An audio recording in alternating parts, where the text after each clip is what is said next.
Welcome to All Home Care Matters, the show where we discuss all things home care, with discussions on important age-related matters and topics.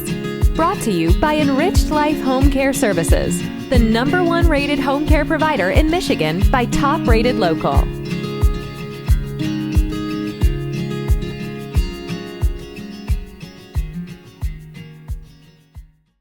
Hello, and welcome back to All Home Care Matters. If this is your first time visiting us here at the show, we want to say thank you for taking time out to be with us today.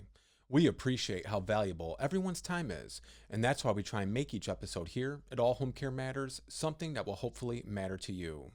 We want to welcome you back to another quick tips episode of All Home Care Matters. Today, we will cover some tips that apply when your role as a caregiver ends.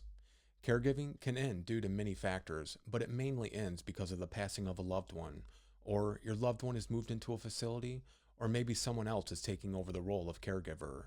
This period can be wrought by you grieving or not knowing what to do, and it can be quite stressful, since many who deal with caregiving may feel like they're unsure of what to do or unable to process these emotions and this new transition period. You need to go through each emotion and grieve naturally if you're grieving. You've been through a lot, so giving yourself some time to process these emotions can clear your head and allow you to know what's coming next.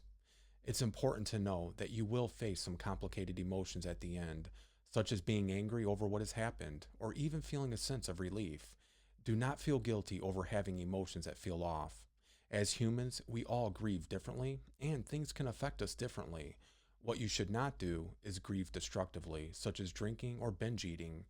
It's okay to sit back and have a cry. It's a loss, and many who spend long periods of time with the person they're caregiving for will have feelings like this, since this is the loss of someone who you were taking care of. And for many, their identities became associated with being a caregiver for their loved one. If your caregiving ended due to your loved one's passing, it's important to take some time to honor their memory and reflect and share memories with family and friends. This is also an opportunity to mend other relationships within the family that may have been strained or in conflict. We understand that this can be a challenge for some people, as they may not get along with some family members, but doing this is a good way to help with overcoming loss and begin healing other relationships that may be in need of healing. With that being said, take a moment before making any significant decisions. During the grieving process, our memories can cloud our judgment. When this happens, it can lead you to making a decision that you later regret, causing potential conflict across the family. To avoid this, be sure that you come to every decision with a clear head and do not do anything that you will regret later. If possible, request the family to meet when everyone feels better. Make sure to take time and assess all of the options involved before making any major decisions. When caregiving ends, it is possible and common for some to feel lonely, especially if you are busy taking care of your loved one. You may feel like you have no one to speak to, which can be horrifying. However, you can lessen this feeling by reaching out to old friends, going to a grief support group, or speaking to a therapist. You don't need to do this all at once, but you can open your heart as you start to feel that the time is right to do so. Remember, there is no instructions or timelines for when and how you should feel. These are decisions that you will need to make when you feel it is right for you to do so. At the end of caregiving, it's also valid for you to look for new hobbies and activities you can use to build or rebuild your own identity again.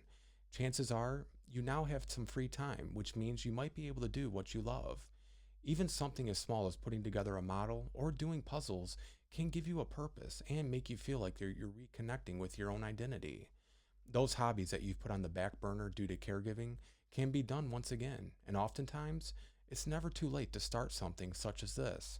So look into new hobbies and see if there's anything that catches your eye.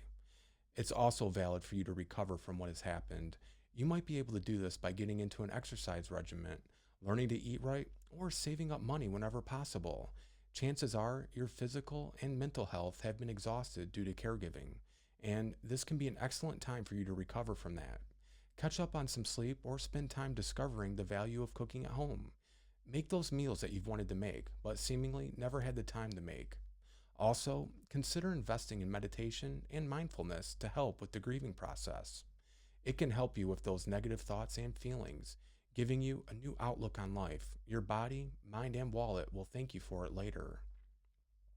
After caregiving, one path to consider is to start making small goals for yourself, with the result being finding bigger dreams to accomplish. It's not a good idea to make a significant life decision, such as moving or large purchases, at the start of losing your loved one. However, this might be a path you want to take with time.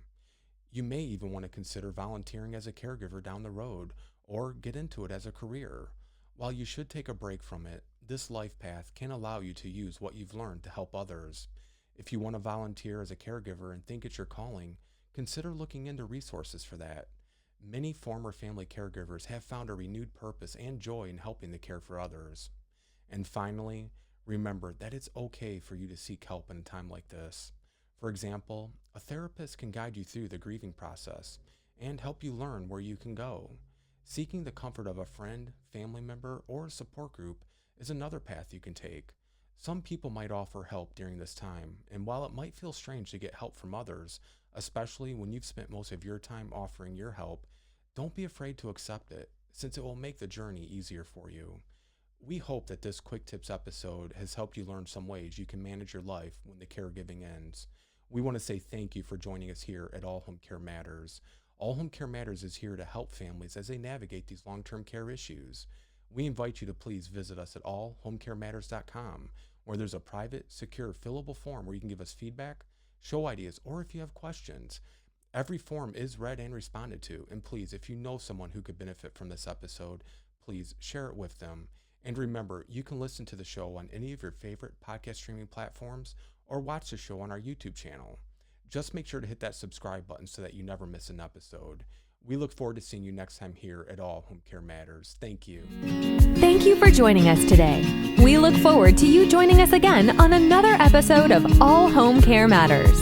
To learn more about the show and to connect with us, visit us at allhomecarematters.com.